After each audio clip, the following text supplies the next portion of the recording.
Labas vakaras, everyone. We're back with another reaction video, and this time we're going to be talking about the 10 finalists of Lithuania's Pabandom naujo. My name is Ervin, and I'm joined today by Anne and two Joes, Joe Sansom and Joe Bleasdale. The first song we're going to be discussing today is titled Need More Fun, and it's performed by Juste, Kraujelyte. The title of the song is a fairly good definition of this song. So last year, Juste brought us sort of Matrix vibes with Get My Life Back.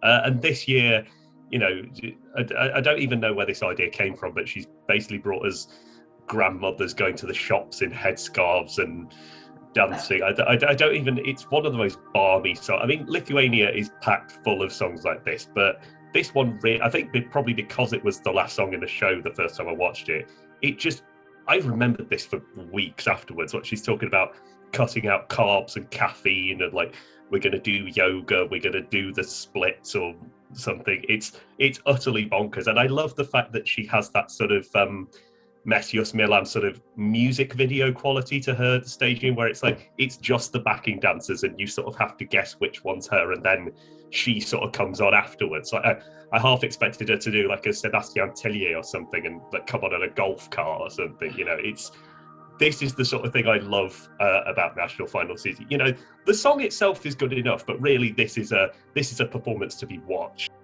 See, I am not so taken with the staging, I'm afraid. It's too confusing. Why does she get to wear massive platform heels, but she's got all her girls barefoot? It just doesn't seem right. And then she just doesn't turn up for like 2 minutes. I'm like, Juste, where are you? It's just too baffling. It's completely baffling. And I was so worried about Juste. Where is she? What's she doing? I wasn't really paying attention to the song. And I think that might have been the same way with the voters. So that's how it felt anyway. But it's a jaunty little bop. I think that's what my notes say. So yeah, I mean, it's got its place in the final, and I'm happy with that because you know me, I'm all about the bangers. So yeah, but it's just the staging is completely baffling to me. Out of 10, Anne? I will give this a 5. Joe S? It's a 6 for me. Joe B? To continue the upward trajectory, it's a 7 from me. I'm going back down to 5.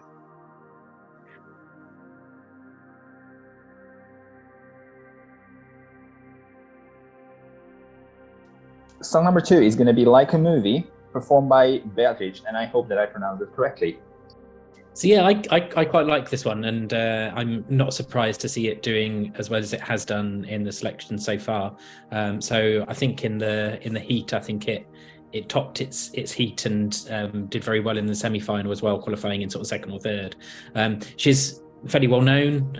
She's had a couple of big hits, and on stage she looks really kind of sort of comfortable and confident in performing this song. It's got a nice tempo to it. It's, I guess, kind of sort of modern-ish, although maybe it's a bit of a kind of sort of a throwback to kind of sort of Avril Lavigne, but that kind of sort of energy that she brings, I think is actually quite nice and quite refreshing in a national final. So I can see what, you know, has motivated people to kind of sort of pick up the phone and vote for this. It's kind of a bit feel good, and yeah, it's nice to have a bit of energy on the stage. See, I also had the same Avril Lavigne impression, but for me this was kind of like a B-side Avril Lavigne, or more like a song that would find its place in like an American teenage movie from like a decade or two ago. But still, from the very beginning, like, the song makes you move, it has some life in it. And it's very repetitive, especially the chorus, which is really not a bad thing. It helps, it like makes it more memorable. And it's well performed, it's well sung, it is good fun, but would it really make a Eurovision final? Like, maybe it would, but it would be more like scraping through to the Eurovision final rather than being a sure qualifier, in my opinion. Let's score it out of 10, Anne? I love it. I'll give it a 9. Wow. Joe? Joe S? For me, I'd say a 7. Joe B? To quote Beatrich, I'm drinking coffee from a wine glass to this one. I'm giving it an 8. I'm giving this a 7.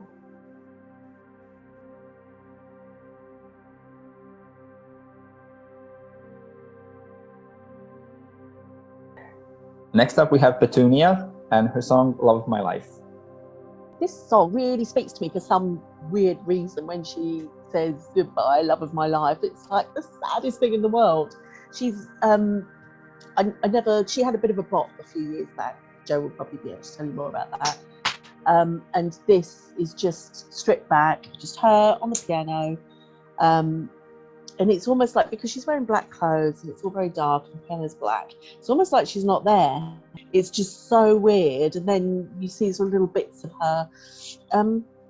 It's again, the staging's a little bit weird, but because it is just her and a piano and a backing singer, I think it really works well. It's really sort of quite impactful as a slow song, almost like if Molly Sterling from Ireland 2015, almost like that, but in my mind better. So yeah, I think a lot better than Molly Sterling. This for me is absolutely stunning. I just love her vocal, and actually choosing kind of sort of a delicate ballad like this, I think, is such a great choice for her and for her voice. It does seem to work better than what she brought us last time in 2000, I think it was, with Shoya, which was kind of like a bit of a kind of an electro bopette. But she never really kind of sort of seemed that comfortable performing in that kind of sort of style. But just sit her at the piano and just let those vocals really kind of sort of take over. She's got an absolutely beautiful voice. And I think this song, married with her voice, I think is just the absolute perfect combination. I think it's absolutely beautiful. Let's hear it out of 10. Anne? Delicate and beautiful, 8 out of 10. Joe S? For me, it's a 9. Joe B?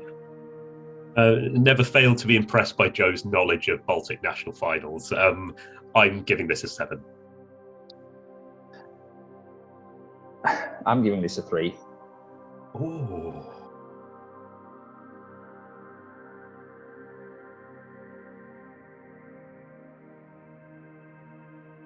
We're going to continue with Monika Linkyte and her song Stay. There are multiple artists trying to return to Eurovision this year and competing in their national selections, and almost all of them are trying to do this with a ballad, and Monika is a great example of this. But when listening to the song, I didn't feel like the song was going anywhere. Like, you can see whilst watching her performance that she's really having fun on stage. She's singing as amazingly as expected, but what on earth was with those backing vocalists? Because like the mix of their voices just like sounded so bad because they did not match Monika's at all. And at least for me, that was really not pleasant to listen to. Hi, Elaine. The song, I feel that it's also not strong enough to stand out in Eurovision. And I think that if Monika wants to come back, she should definitely try again next year, but with a better song, as I don't really think this is gonna get her to Eurovision final, unless there are obviously some like serious changes done in case she wins Pabandom now up until May. I totally agree with you about the sort of the weird sort of gospel vibe she had going on with the backing singers. Yeah, there was either it was a problem with the mixing or it was just that they were better singers than she was. Also, what I noticed about Monika is that she is the spit of Leslie Roy. Like, I don't know if they're like distantly related or something, but like if you go back and watch the performance, like I'm sure you'll notice that. But like, yeah, I think the Pabandom drinking game this year is going to be drink every time she says heart is beating. Like, you know, it's it's about, I think I counted about 23. It's crazy. And the only thing I think that really stands out about this song is the little nod to sort of Lithuanian native culture at the end, which I know does feel a little bit out of place, but I think is really the only thing that makes this song stand out. I mean, you know. Let's score this time Monika Linkyte out of 10. Anne? It's a song of two halves for me, so 6 out of 10. Joe S? I think you're all being rather mean. I'm going to give this a 7. I really enjoy it. Joe B? Weirdly, after what I just said, I'm giving this a 6. After what I've said, I'm giving this one a 3.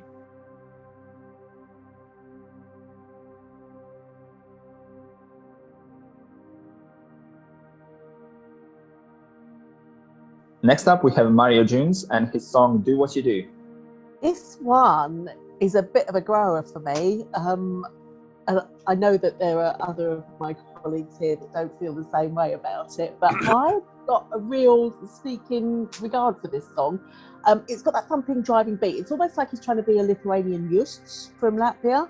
He's got that sort of big vocal, and he looks like a fairly tall chap, and things he does with a chair, well. But I really like it, and I'm sorry, because I know that's going to get trashed by everybody else, but I find it a little bit of an earworm, and I like how he performs it. He comes across as really stage savvy, and not sort of nervous, or he's not cowering in a corner or anything. He's really giving it some veins, and yeah, I really like it. So I kind of agree with you, Anne, because, like, to be perfectly honest, like, for me, this was one of the ones that actually stood out the most, and like the most interesting one from this entire bunch. And like, I figured that, like, it doesn't stand a chance at winning on Saturday because of the results from the semifinals. But regardless, like, I love the darkness and the mood of the song, both like visually, vocally, musically. But I do feel that, like, it's definitely missing that oomph, and it doesn't really just like reach the level that it should, and it doesn't really develop into anything more than what it started with. And I know that it's like not the most innovative song or performance, but I do feel that it's strong, or like stronger than the other ones in this lineup. And regardless, like, it's really well sung, and it, in my opinion, does stand out. yeah, I think he goes straight in at 100%, doesn't he? So Yeah. it doesn't build or anything because he's already right up there. So Yeah. there's nowhere for him to go with it. But yeah, I'm here for it. Yeah, I agree with Anne. This is a grower rather than a shower, but it's a bit too slow in the grow for me. There's almost like a minute and a half has kind of sort of gone by, and then it's a bit too late before I think, oh, actually, I quite like that. It just tends to kind of sort of come to me right at the end. But yeah, it's not a bad effort at all. Out of 10, Anne? I'm going to give it an 8. Joe S? For me, it's a 6. Joe B? I apologise for the amount I've tried to contain my laughter just at the thought of him saying ass in the chorus like this whole time. I'm going to give this a 6. I'm going to give it a 7. Ooh.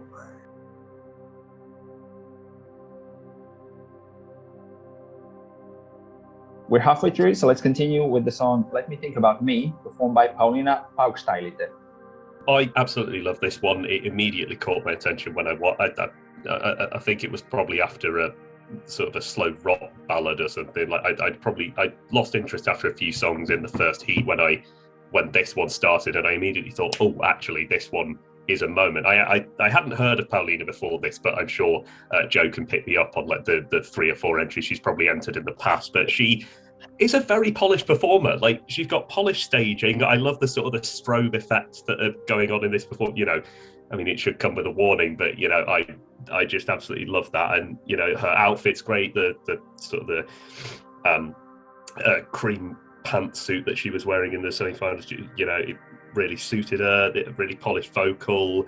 She had a little bit of sort of a wobble at the beginning of her song in the first semi-final, but then she just absolutely powered through, and it was a really professional performance. I think this is possibly on par with like a finalist of Mello or something, and I know that that maybe I will get comments for saying that I am raving about this one so much, because it is quite sort of heavily produced and a bit sort of Scandinavian, but there's a reason they keep winning it, and I do think this could captivate an audience. 10 from the public, 8 from the jury. It seems to be doing very well, and I think that will just keep going up as we go into the final. It's kind of one of those songs that feels like it could fit into any other Nordic national final and do like really, really well. But then it kind of rocks up in Lithuania, and you're never really quite sure how the Lithuanians are going to vote for a song like this. So it reminds me very much of kind of sort of Greta Zaza in that sense, that when Greta Zaza was in, everyone was going absolutely crazy for that song, and we were convinced, this has to be the song. And then, of course, Fusmark kind of sort of came through out of nowhere, and the rest, as they say, is history. But yeah, it's an absolute bop. It's a really kind of sort of fun watch as well. I really like the way that it's been staged. She's got a really lovely stage presence. Great vocally as well, with a song which actually is really quite challenging, I think, to perform in the way it's designed. Yeah, absolutely love this, and I'm pleased to see that it's kind of sort of growing through the process as well, because sometimes you watch the heat and you see the song and you think, oh, that's really great, and then the scores come in and you see them and it's kind of like sixth, and it was qualifying in like 6 out of the 10 qualifiers in the heat, but then it's gone up in the semi-final, and actually she beat Beatrich, who was kind of sort of the big kind of sort of public televote favourite, despite actually opening the semi-final. So she seems to have a really good upward trajectory, and I hope that continues into the final, because yeah, I think this would be a really good choice for Lithuania. Let's score this one out of 10. Anne? It's a 10. Joe S? Yeah, of course it's a 10. Joe B? Oh, I feel really draconian now. I've given this a 9. I've given this one a 4. Oh, God.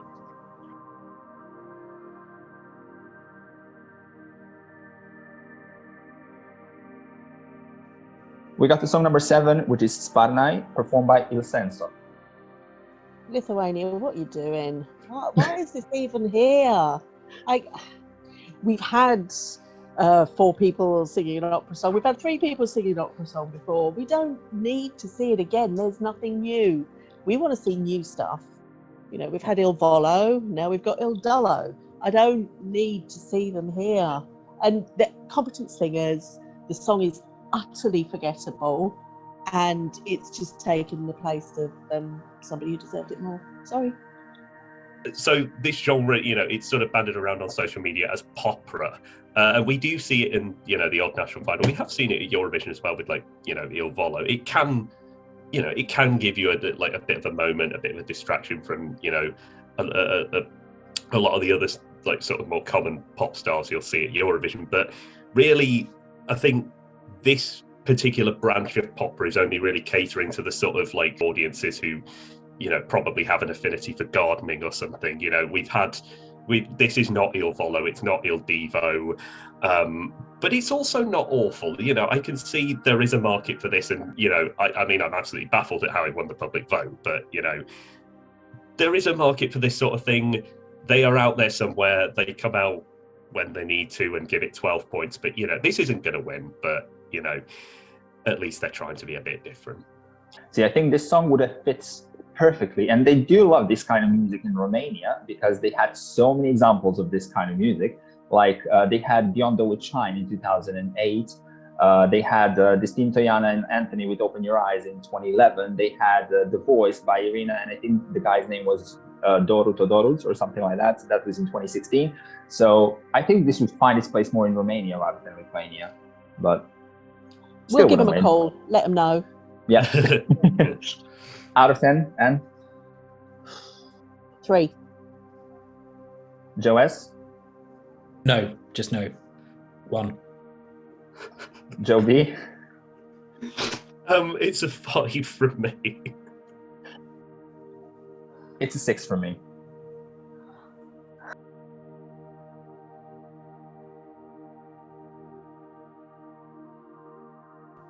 We got to song number 8, which is one of the biggest favorites, which is Ruta Mur with the song Solo. Oh my God. So this is my song of the year. I absolutely love this entry. And You're going to hate me so much in a minute. It has to be the song that gets chosen. Now, this for me is there's a really weird thing about this, because Ruta is from Lithuania, clearly inspired by music that I grew up with. So I'm from a small town in the UK called Basildon, and my town is the home of Depeche Mode, of Alison Moyet, of Erasure, Yazoo, and there's such clear kind of sort of inspirations that have come from that very kind of sort of specific kind of sort of pocket that's very close to my heart in this song that is just so obvious in the way that she performs it. But for me, hearing this for the first time, it felt absolutely wonderful, and I love her voice, her tone, and I love the kind of sort of the 80s kind of sort of vibe with this, and the staging and the telephone box and kind of sort of everything else. This is just pure perfection for me. I cannot tell you how many times I've listened to this song. It's got a crazily catchy hook. It's a real earworm, and yeah, I absolutely love it. If Lithuania don't choose it for whatever reason, I'll be very sad, but at least, you know, national final season brings these songs into our life, and I will listen to this song for years and years and years, and possibly more and more stuff that Ruta Mur comes up with. Absolutely love it. I can tell you exactly how many times I've listened to this song. It was twice. On Saturday is going to be the third time, and I think that's going to be it, unless obviously it wins. But I do agree that like this sounds like any 80s song, but with the difference that like I was really not expecting that voice to come out of her. And that was the only thing that actually made this really memorable for me, because everything else like I just didn't get. Because for me, the music, etc., sounded like something automatically generated on a keyboard that you could just press and listen to. And I did not understand anything about the staging. I did not understand why there was a phone booth, why the phone booth was given rainbow wings at the end of the song, nor anything that was going on. And I don't get why people in Europe, unless they're Lithuanian diaspora, would actually pick up the phone and vote for this. So I don't know, I just found it very strange. And for me, it's just not for me. Sorry. Maybe it's because they've been to Basildon. Like, Need to go to Basildon, Ervin. yeah, that's This is winning the Basildon. So. You won't appreciate this unless you've been. Yeah. Well, let's see how high so low is going to go. Anne? I do find it a little bit repetitive. I'm so sorry, Joe. It's a 8 for me. I love the vibe. Should I even ask Joe S? 10, 10, 10, 10, 10, 10, 10, 10, 10, 10, 10. Joe B? Found myself singing this in the shower the other day. It's really grown on me. I'm giving this. Why is that funny? What do we need? We don't need to know. What? So low, Joe. I just So low. I just said it's an earworm. Like, Yeah. Say that. Okay, it's an earworm. I love it. I'm giving it a 9. I'm giving this a 4.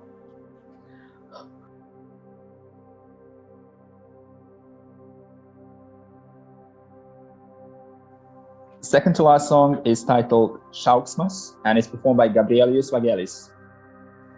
So the first thing I thought when I saw Gabrielius was he probably wants to slick his hair back a little bit more. I don't know, but yeah, he's probably used a whole pot of gel in one night. Probably gets through about 5 in a week. But and then other than that, I was so focused on that I don't really remember the song. Like, it's nice enough, you know, sort of all black, you know, feel yourself on stage, you know, sort of male pop song. And then I've just put Andreas Poyavis. I think there is just something very plain about this. It's as if they've got him off the street to just sort of sing this song that they've, you know, bashed out in a couple of minutes.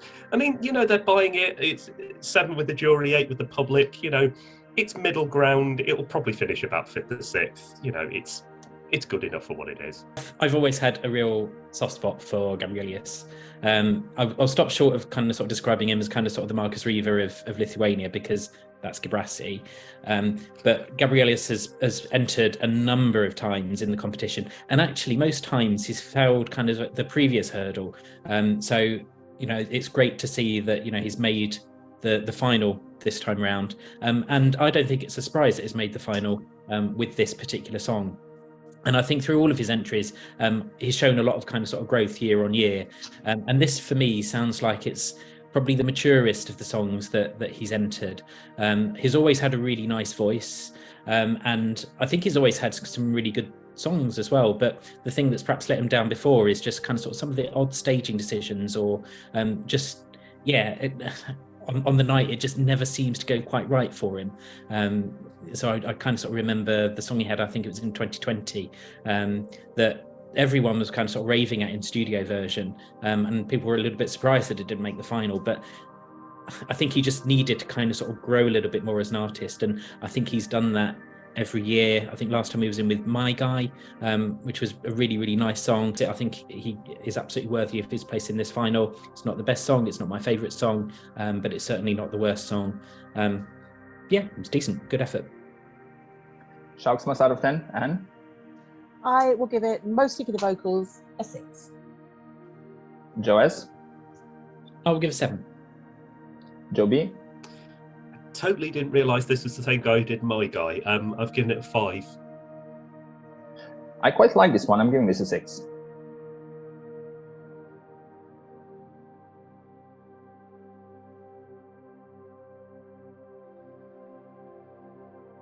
Last but not least, we have MoonBee with Rumor.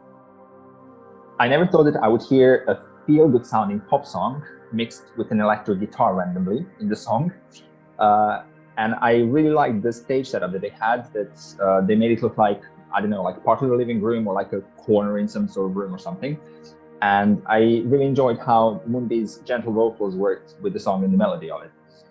There's not much wrong with this song, but I also feel that like there's nothing that would make it stand out, and like there's nothing that makes it so memorable, unfortunately. It's there, it's nice and pleasant, but it's just super forgettable. And I don't know how did it do so well. I don't know whether it has a chance at winning or not, but I think there are some better choices. Yeah, she kind of got buried a bit by the juries, so I don't think we've got any hope that she's going to win. But for some reason, she was like, well, over 1,000 televotes more than the closest, and given that she only got 2,500, that's quite a stretch. I do like it. I like the jaunty boppiness of it. I like the fact that she's just in a living room with a carpet and she's giving off some hippie vibes. The video's actually really good as well. So I like it. It's pleasant. It's well performed-ish. It's well staged-ish. But pleasance doesn't do anything in Eurovision. It needs a bit more. Out of 10 for Rumor, Anne? I'll give it a 7. It's not horrible. Joes? For me, it's a 5. Joe B? All I was getting was IKEA advert. For me, it's a 4. For me, it's also a 5. As you can see, the favorite of the four of us is Paulina Paukstaityte with Let Me Think About Me, who scored 33 points, and she's followed by Ruta Mur and Beatrich in second place, who both scored 31. Now, this was all based on our personal thoughts and our personal music days, but let's try and think generally, and let's try and predict who is going to win Pabandom and represent Lithuania. Anne? Paulina needs to win because Beatrich will sound too similar to some other songs. So Lithuania, listen to what's already been chosen and go for Paulina. Just looking at how everything's scored, like the disparity between the jury and the public's been quite big this year. So I think consistency is going to be key, and Ruta Mur has consistency across the board. So I think she can do it. For me, I think it will be Ruta Mur. I also think it's going to be Ruta Mur. Thank you all for watching. Let us know down in the comments below whether you agree or disagree with any of our thoughts and opinions. And also let us know who your personal favorites are. In case you have not, make sure to subscribe to our channel as well, and to keep up to date with all of our upcoming interviews with both national final entrants as well as with Eurovision entrants, and to watch more review videos like this one. Thanks, Anne, and thanks to Joes for joining me today. And we're all going to see you very soon with our next reaction video. Bye, everyone. And if you're in Lithuania, vote Ruta Mur. Paulina.